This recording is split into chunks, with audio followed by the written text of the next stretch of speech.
जैसा कि last episode में हमने देखा कि टैन शैंग ग्रैंड मास्टर के कहने अनुसार हॉल स्पिरिट एकेडमी के अंदर आ गया था और वहाँ उसे अपने पुराने वाले स्पिरिट मास्टर मिलते हैं। वो उसे इस एकेडमी के हेड से मिलवाते हैं और अब हेड टैन शैंग को अपने साथ एक जगह ले जाता है जहाँ वो उसे मार्शल सोल हॉल दिखाता है। यहाँ पर बहुत हाई लेवल की मार्शल सोल रखी हुई थी और ऐसी मार्शल सोल सिर्फ बड़े शहरों में ही मिला करती हैं। ये जगह सेक्रेड टेम्पल है और इसके अंदर रखी हुई सोल को सिर्फ हाई स्पिरिट सोल वाले ही हासिल कर सकते हैं। हर कोई स्पिरिट मास्टर इसको हासिल करना चाहता है, लेकिन अभी तक ऐसा कोई भी पैदा नहीं हुआ है जो इसको प्राप्त कर पाए। अब फिर टैन शैंग उन्हें अपनी स्पिरिट सोल दिखाता है और उसके अंदर जब वो दतूरा स्नेक की स्पिरिट रिंग देखते हैं तो बहुत शौक हो जाते हैं। जब उन्हें ये भी पता चलता है कि इस बच्चे की सोल पार 13 है तब वो बहुत अचंभित होते हैं, क्योंकि इस बच्चे ने 2 लेवल स्किप करके सीधे 13 सोल पार हासिल कर ली थी। अब वो समझ जाते हैं कि जरूर इसका टीचर कोई बड़ा आदमी है और जब वो उसे उसके टीचर के बारे में पूछते हैं तो टैन शैंग ग्रैंड मास्टर को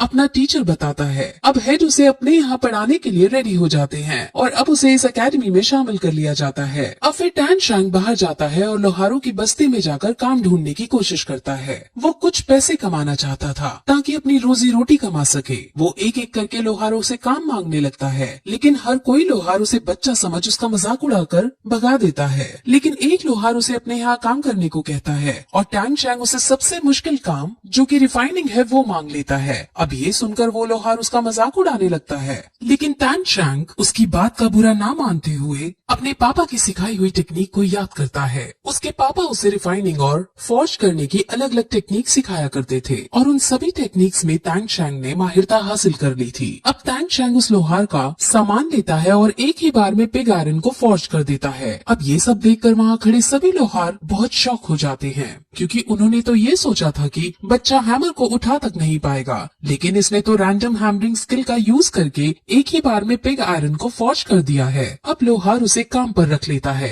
क्योंकि उसे इस बच्चे से बहुत मुनाफा होने वाला है। वहीं फिर हमें एक मास्क मैन को दिखाते हैं जो टैन शैंग को छुप छुप कर देख रहा था और उसकी हर गतिविधि पर नजर रख रहा था। अब फिर ट्रेनिंग करते करते और लोहार का काम करते करते उसे 1 साल बीत जाता है और फिर 1 साल बाद वो जीवो के साथ मिलकर अपने घर अपने डैड से मिलने जाता है, लेकिन वहाँ उसे अपने डैड नहीं मिलते। वहाँ उसके ग्रैंडपा जैक मौजूद थे जो उसके डैड का एक लेटर देते हैं। लेटर में लिखा था कि वो अब टैन शैंग से दूर जा रहे हैं, क्योंकि अगर वो टैन शैंग के पास रहेंगे तो टैन शैंग को ट्रेनिंग करने में दिक्कतें होंगी और दूसरी बात उन्हें अपना भी एक पुराना काम है जो पूरा करना है, जिस वजह से वो अब तभी वापस लौटेंगे जब टैन शैंग एक ताकतवर योद्धा बन जाएगा। अब अपने पापा को गया हुआ देख टैन शैंग को बहुत बुरा लगता है। वहीं ग्रैंड मास्टर जो अब भी शहर के अंदर थे और वो अपने स्टूडेंट टैन शैंग को ही याद कर रहे थे कि तभी गेट पर वहाँ टैन शैंग के पिता टैंग हाउ आ जाते हैं। टैंग हाउ और ग्रैंड मास्टर एक दूसरे से 20 साल से नहीं मिले थे और जब ग्रैंड मास्टर अब टैंग हाउ को देखते हैं तो वो उसे देखकर बहुत शॉक होते हैं। उन्हें ये भी समझ आ जाता है कि टैन शैंग इसका ही बेटा है और इसी वजह से वो इतना पावरफुल है। अब ग्रैंड मास्टर को ये पता चलता है कि टैंग हाउ ने अपने बेटे को अकेला छोड़ दिया है, जिस पर ग्रैंड मास्टर टैंग हाउ को बहुत खरी खोटी सुनाता है, क्योंकि टैंग शैंग अभी एक बच्चा है और ऐसा करना उसके साथ ठीक नहीं। लेकिन टैंग हाउ उसके बहुत कहने पर भी मानता नहीं और वो उसके पास वापस जाने के लिए रेडी नहीं होता। वो फिर उसे अलग तरह का दिखने वाला बैज देता है और खुद वहाँ से चला जाता है। वहीं टैन शैंग जो अपने पापा की वजह से बहुत ज्यादा उदास हो जाता है और उसको कुछ भी करने का मन नहीं करता, लेकिन उसकी दोस्त जीवो उसे हिम्मत देती है और उसे समझाती है कि तुम्हारे डैड तुम्हारी भलाई के लिए तुम्हें छोड़कर गए हैं और वो तुम्हें एक बड़ा आदमी बनते देखना चाहते हैं, इसलिए तुम्हें अब दुख छोड़कर काम पर लग जाना चाहिए और बड़ा आदमी बनना चाहिए। अब टैन शैंग समझ जाता है और वो दोनों कई और सारी बातें करते हैं और उनके बीच हमें एक रोमांटिक एंगल नजर आता है।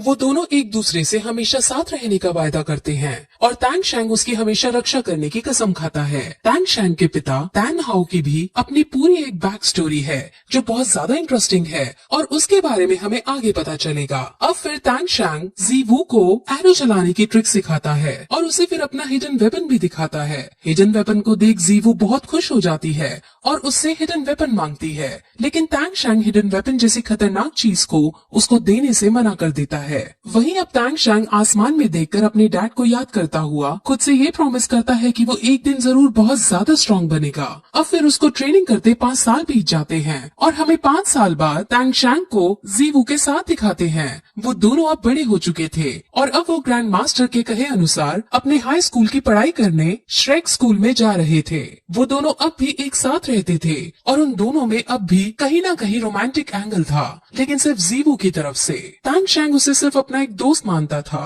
अब श्रेक यूनिवर्सिटी का एंट्रेंस 2 दिन बाद था और 2 दिन तक उन्हें इस शहर में रुकना था और अब वो दोनों इन 2 दिनों के रुकने के लिए एक होटल देखने लगते हैं। वहाँ चलते चलते जीवू को एक होटल नजर आता है। उस होटल का नाम रोज होटल है और अब वो दोनों उसके अंदर जाते हैं। वहाँ सिर्फ एक रूम खाली था और वो उसके अंदर अपनी बुकिंग करने लगते हैं, लेकिन तभी वहाँ उनकी ही उम्र का एक आदमी जो 2 लड़कियों के साथ खड़ा था वो आता है और उनकी बुकिंग छीन कर खुद उस कमरे को लेने लगता है। वो आदमी बहुत ज्यादा स्ट्रॉन्ग था और होटल का मैनेजर तक उसके सामने झुकता था। सब लोग उससे डरते थे और इसीलिए होटल वाले उसे ही रूम देने लगते हैं। अब ये देखकर जीवू को गुस्सा आ जाता है और वो उससे बहस करने लगती है। उस आदमी का नाम मिस्टर धाई है और अब उसे भी गुस्सा आ जाता है। अब उनमें लड़ाई होने लगती है जिसमें टैंग शैंग उससे लड़ने को जाता है। पहले तो वो नॉर्मल स्किल्स का ही यूज करते हुए एक दूसरे पर हमला करते हैं और इन सभी में टैंग शैंग जीत जाता है, लेकिन अब मिस्टर धाई टैंग शैंग की एबिलिटीज को समझ जाते हैं। अब वो फिर अपनी स्पिरिट रिंग का यूज करता है और उसकी स्पिरिट रिंग एक टाइगर बीस्ट की है। उसकी सोल पावर 37 रैंक पर है और वो बहुत शक्तिशाली है। अब टैंग शैंग भी अपनी स्पिरिट रिंग को बाहर निकालता है जो एक दतूरा स्नेक की थी और उसकी सोल पावर 29 थी। वो अपनी स्पिरिट रिंग का यूज करते हुए उसको बांधने की कोशिश करता है, लेकिन मिस्टर धाई हर बार उसके बंधन को तोड़ बाहर निकल जाता है। अब ऐसा टैंग शैंग कई बार करता है, लेकिन मिस्टर धाई की स्पिरिट रिंग एक व्हाइट टाइगर बीस्ट की थी। वो हर बार उसे तोड़ते हुए बाहर निकल जाती है। अब फिर टैंग शैंग एक स्माइल के साथ अपनी एक और बंधन उस पर छोड़ता है और इस बार मिस्टर धाई बंधन में बंध जाता है। और यहाँ से अब हमें ये पता चलता है कि जितनी बार टैंग शैंग ने उसे बांधने की कोशिश की थी वो असल में उसे बांधना नहीं बल्कि उस पर पॉइजन छोड़ना चाह रहा था और हर बार उसके ऊपर थोड़ा थोड़ा पॉइजन गिरा था जिससे उसकी बॉडी अब पैरालाइज होने लगी और अब वो बंधन में बंध गया और वहाँ ऐसा लगने लगता है मानो टैंग शैंग जीत गया हो। लेकिन तभी मास्टर धाई अपनी तीसरी स्पिरिट रिंग का यूज करते हैं। उसकी तीसरी स्पिरिट रिंग व्हाइट टाइगर वज्र फॉर्मेशन थी और ये स्पिरिट रिंग उसके पॉइजन को तबाह कर देती है और अब टैंग शैंग भी समझ जाता है कि इसको अभी इसी वक्त नहीं हराया जा सकता। अब मिस्टर धाई जीत जाता है, लेकिन वो टैंग शैंग की बहुत तारीफ करता है क्योंकि उसकी स्पिरिट सोल एक ब्लू सिल्वर ग्रास की थी, लेकिन फिर भी उसने अच्छी लड़ाई लड़ी थी। ऐसा लग रहा था मानो मिस्टर धाई टैंग शैंग को यहाँ परखने आए हों, क्योंकि वो जीतने के बाद सीधे वहाँ से चले जाते हैं। वो रूम भी नहीं लेते और रूम की बुकिंग जीवू को मिल जाती है। अब मिस्टर धाई की स्टोरी भी हमें आगे पता चलेगी क्योंकि वो भी श्रेक स्कूल के अंदर ही एडमिशन लेने वाले हैं। अब वो दोनों फिर अपने रूम में जाने लगते हैं और रास्ते में वो मिस्टर धाई के बारे में बातें करते हैं। जीवू कहीं ना कहीं टैंग शैंग को पसंद करती थी, लेकिन टैंग शैंग एक जिम्मेदार और मैच्योर इंसान की तरह उसकी देखभाल किया करता था। अब रूम में पहुंचने पर उन्हें रूम बहुत अलग सा नजर आता है क्योंकि वो असल में एक हनीमून होटल था और ये देखकर टैंग शैंग को बहुत अजीब लगता है क्योंकि जीवू इतने शानदार रूम को देखकर बहुत खुश होती है और वो यहाँ वहाँ उछलकर सीधे बेड पर जाकर लेट जाती है। टैंग शैंग अब उसको बेड पर लेटा देख सोफे पर जाकर लेट जाता है और आज की लड़ाई के बारे में सोचने लगता है। असल में वो ये सोचता है कि अगर वो चाहता तो हिडन वेपन्स का यूज करके उसे हरा सकता था, लेकिन इससे हिडन वेपन की सच्चाई सबके सामने आ जाती, इसीलिए उसने हिडन वेपन्स का यूज नहीं किया था। वो फिर हिडन वेपन्स की कैपेबिलिटीज को याद करने लगता है और उसे अपने पिछले जन्म की एक बात याद आती है कि कैसे जब उसके सेक्ट के अंदर एक खतरनाक चोर भाग रहा था तो टैंग शैंग ने हिडन वेपन्स का यूज करके उसे पकड़ लिया था और उसे मौत के घाट उतारा था। अब फिर अगले दिन वो दोनों शहर घूमने जाते हैं जहाँ एक शॉप के अंदर जाने पर टैंग शैंग को एक क्रिस्टल नजर आता है। वो उसे खरीदना चाहता है और जब वो इसका रेट पूछता है तो शॉपकीपर उसे बहुत ज्यादा दाम बढ़ाकर बताता है। टैंग शैंग मान जाता है, लेकिन जीवू उसे इतनी महंगी डील ना करने को कहती है। लेकिन तभी जब शॉपकीपर ये देखता है कि टैंग शैंग किसी भी कीमत पर ये खरीदना चाहता है तो वो इसके दाम और ज्यादा बढ़ा देता है। अब ये देख जीवू को गुस्सा आ जाता है और वो टैंग शैंग को लेकर वहाँ से बाहर निकलने लग जाती है। लेकिन तभी शॉपकीपर टैंग शैंग की कमर पर ग्रैंड मास्टर मास्टर की दी हुई बेल्ट देखता है और वो समझ जाता है कि ये लड़का ग्रैंड मास्टर का डिसाइपल है। वो फिर उसे ये पीस फ्री में देने लगता है, लेकिन फिर भी तांग चांग उसके कुछ पैसे देकर उस पीस को अपने साथ रोज होटल में ले जाता है और वहाँ हैमर की मदद से उसको क्रश करके उसके ग्रैन्यूल्स को कलेक्ट करता है। असल में ये एक हेयर क्रिस्टल था और इस दुनिया में तो इसे एक नॉर्मल पीस ही माना जाता है, लेकिन तांग चांग के अकॉर्डिंग हम इससे बहुत छोटे छोटे और पतले साइज की नीडल्स बना सकते हैं और ये हिडन वेपन से भी ज्यादा शक्तिशाली हथियार साबित हो सकते हैं। तांग चांग को क्योंकि पिछले जन्म की नॉलेज थी, इस वजह से वो यहाँ एक नए तरह का हथियार बना पाया।